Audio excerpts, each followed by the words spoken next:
من وقت للتاني بنحب نعمل تتبيلات فراخ مختلفة. النهاردة معايا تتبيلة فراخ لذيذة جدا، مكوناتها كلها بسيطة وموجودة في كل مطبخ. بس طبعا لو لسه اول مرة بتشوفيني، انا اسمي ريم ودي قناتي. ما تنسيش تعملي لايك وكمان اشتراك في القناة عشان يوصلك كل جديد. تعالي ندخل على المقادير على طول، وكمان طريقة التحضير بسيطة جدا. اول حاجة معايا الفراخ بتاعتي غسلها كويس جدا بالمية والملح وكمان الدقيق والليمون.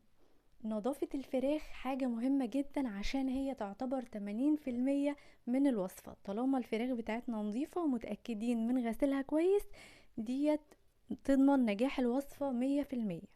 هنا 3 وراك من الفراخ، ولو عايزة تستخدمي فرخة كاملة تمام، او نص فرخة، او الفرخة اللي هي باتر فلاي اللي هي الفراشة مفتوحة نصين، مفيش اي مشكلة.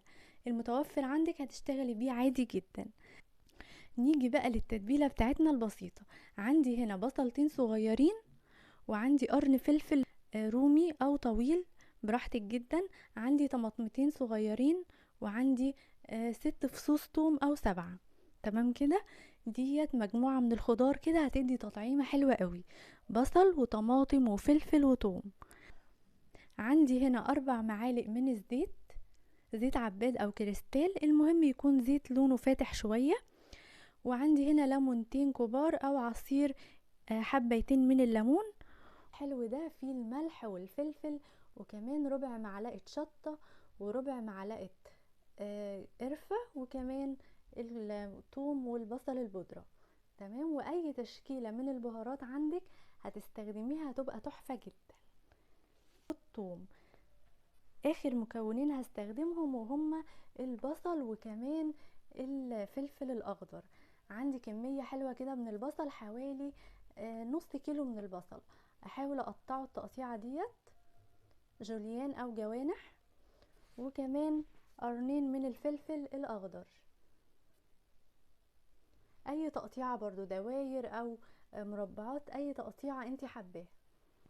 الطماطم والبصل والفلفل والثوم.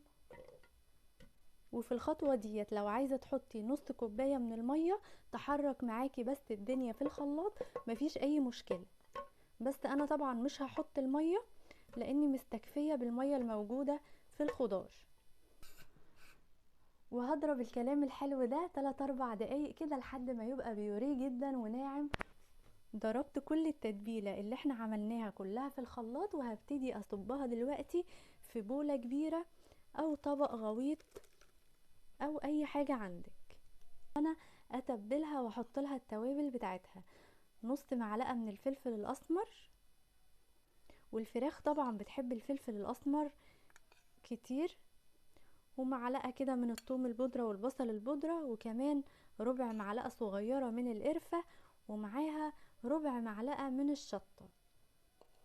الشطة طبعا سبايسي، ولو مش عايزة السبايسي ده بلاش تحطيه خالص. وعندي كمان الملح حوالي نص معلقة. وهبتدي احط الزيت 4 معالق، وهدي تقليبة حلوة للتتبيلة دي. شايفين شكل التتبيلة عامل ازاي؟ هقلبها لحد ما المكونات كلها تدوب مع بعضها والخليط يبقى بالشكل ده. عصير ليمونتين كده كبار، والليمون يبقى فيه مية كده وحلو. اللي مش بيحب الليمون وعايز يستبدله بالخل ممكن تحطي معلقتين خل. هننزل بوراك الفراخ كده وانا عاملة فيها فتحات عشان التتبيلة تدخل جوه الفراخ كلها. هندخل كده التتبيلة بتاعتنا في كل اجزاء الفراخ، من فوق ومن تحت ومن كل الجوانب، ونضمن ان هي دخلت بين الانسجة وتحت الجلد عشان ده ضروري جدا. تمام. وطبعا هننقعها 2-3 ساعات، او من بالليل للصبح في التلاجة عشان تضمني ان هي اتشربت واتغلفت كويس قوي.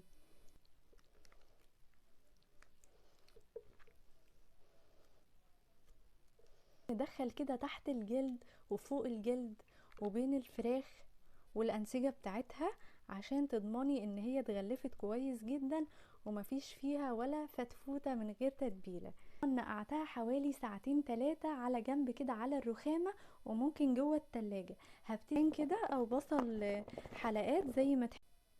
كمية البصل طبعا زي ما تحبي، عايزة نص كيلو عايزة كيلو حتى، بيبقى طعمه لذيذ قوي. بصل كده من بعضها عشان تبقى بعيد عن بعضها، ما تبقاش ملزقة يعني في بعض. حلقات الفلفل،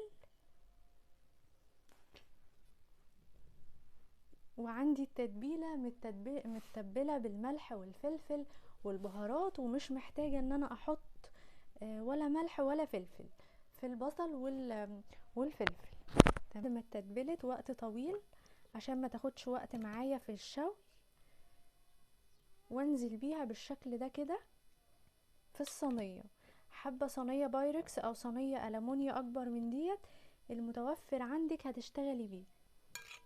وهحط بقى بقية التتبيلة دي على الوش كده عشان تتشرب من بقية الصوص وتتغلف كويس جدا.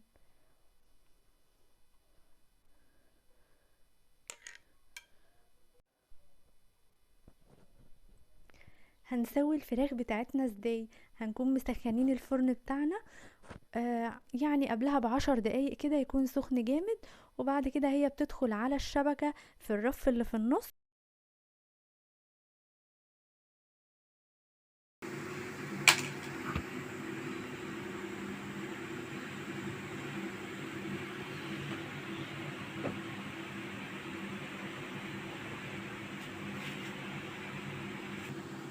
وده شكل الفراخ المشوية بعد ما جهزناها وخرجت من الفرن، لون وطعم وريحة مفيش احسن من كده.